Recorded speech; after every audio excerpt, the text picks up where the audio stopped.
حکیم صاحب چینل پر خوش آمدید۔ اس چینل میں آپ کو یونانی اور قدرتی طریقہ علاج کے بارے میں معلومات دیتا ہوں، اور آج جس دوا کے بارے میں آپ کو معلومات دینے جا رہا ہوں اس کا نام ہے ازگند ناگوری، جسے اشواگندھا بھی کہتے ہیں۔ اس ویڈیو میں آپ کو بتاؤں گا کہ ازگند ناگوری کیا ہے، اس کی خوبیاں اور فوائد کیا ہیں، اس کو مختلف امراض میں کیسے استعمال کرتے ہیں، اس کے نقصانات کیا ہیں، اور بھی بہت کچھ۔ تو اس ویڈیو کو آخر تک دیکھ، لیکن اگر آپ کو کوئی خاص معلومات چاہیے تو ویڈیو کی ڈسکرپشن اور کمنٹس میں ویڈیو کی ٹائم لائن موجود ہے۔ ناظرین، میں ایک سرٹیفائڈ یعنی کہ سند یافتہ حکیم ہوں۔ پچھلے 20 سالوں سے بھی زیادہ عرصے سے لوگوں کا یونانی اور قدرتی دواؤں کے ذریعے علاج کر رہا ہوں۔ میرا یہ چینل بنانے کا مقصد اپنا تجربہ اور معلومات آپ کے ساتھ شیئر کرنا ہے۔ تو میرا یہ چینل سبسکرائب کریں، اور اگر فیس بک پر دیکھ رہے ہیں تو اسے لائک کریں۔ اب سب سے پہلے ازگند ناگوری یا اشواگندھا کیا ہے؟ ازگند ناگوری کا نباتاتی نام وٹینیا سومنیفیرا ہے۔ اس کا پودا تقریباً 14 سے 30 انچ لمبا ہوتا ہے۔ اس کے پتے سبز اور 4 سے 5 انچ لمبے ہوتے ہیں۔ پھول سبز ہوتے ہیں اور چھوٹے ہوتے ہیں، جن میں گول سرخ یا نارنجی رنگ کا پھل لگتا ہے۔ ازگند کو سنسکرت میں اور ہندی میں اشواگندھا کہتے ہیں۔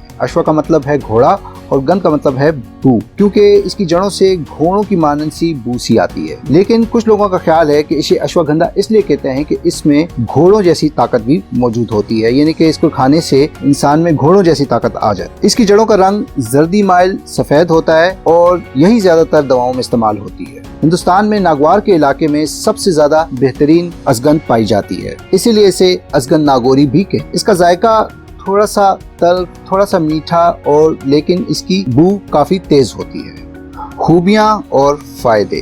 اشواگندھا یا ازگند جسم کو طاقت دیتا ہے اور کمزور جسم کو موٹا کرتا ہے۔ یہ ایک ایڈاپٹوجن دوا ہے، یعنی کہ جسم میں سٹریس کو کنٹرول کرتا ہے اور چیزوں کو بیلنس کرتا ہے۔ دماغ کی کمزوری، بھولنے کی عادت جیسی بیماریوں میں بھی اس سے استعمال کیا جاتا ہے۔ یہ شوگر اور بلڈ پریشر کو لو کرتا ہے۔ اس کے علاوہ یہ ایک اینٹی انفلیمیٹری دوا بھی ہے، اور اسے اندرونی اور بیرونی طور پر انفلیمیشن کو کم کرنے یعنی ورموں کو کم کرنے کے لیے استعمال کیا جاتا ہے۔ یہ پٹھوں کو مضبوط اور طاقتور کرتا ہے، اور جوڑوں کے درد میں بھی اسے استعمال کیا جاتا ہے۔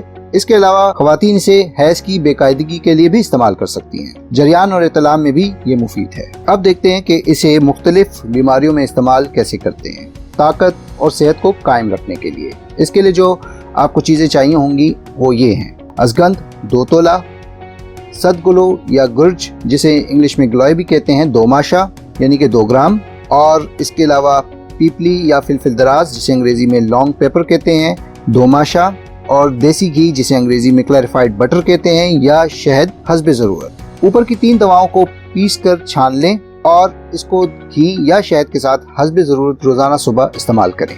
اسٹریس اور دماغی کمزوری کے لیے اس کے لیے جو اجزاء آپ کو چاہیے: 1 کپ دودھ، بہتر ہوگا کہ بادام کا یا ناریل کا دودھ لیا جائے، آدھا ٹی اسپون یا آدھا چائے کا چمچ پیسی ہوئی ازگند، آدھا چائے کا چمچ پیسی ہوئی دارچینی، 1/4 چائے کا چمچ پیسی ہوئی ادرک، اور چٹکی برابر جوز بوا جسے انگریزی میں نٹ میگ بھی کہتے ہیں، 1 چائے کا چمچ ناریل کا تیل، 1 چائے کا چمچ شہد۔ بنانے کا طریقہ: دودھ کو آنچ پر رکھیں اور اس کو ہلکا گرم ہونے دیں۔ جب دودھ ہلکا گرم ہو جائے تو اس میں ازگند، دارچینی، ادرک اور جوز بوا ملاتے رہیں اور اسے تقریباً 5 منٹ تک ہلکا گرم ہونے دیں۔ اس کے بعد اس کو اتار لیں اور اس میں ناریل کا تیل ملا لیں، اور اس کے علاوہ شہد بھی ملا لیں۔ اسے روزانہ رات کو سونے سے پہلے استعمال کریں۔ اس دوا سے نہ صرف آپ کا دماغی دباؤ اور اسٹریس کنٹرول ہوگا، بلکہ اس سے نیند بھی کافی اچھی آئے گی۔ وزن بڑھانے کے لیے اور جسم کو موٹا کرنے کے لیے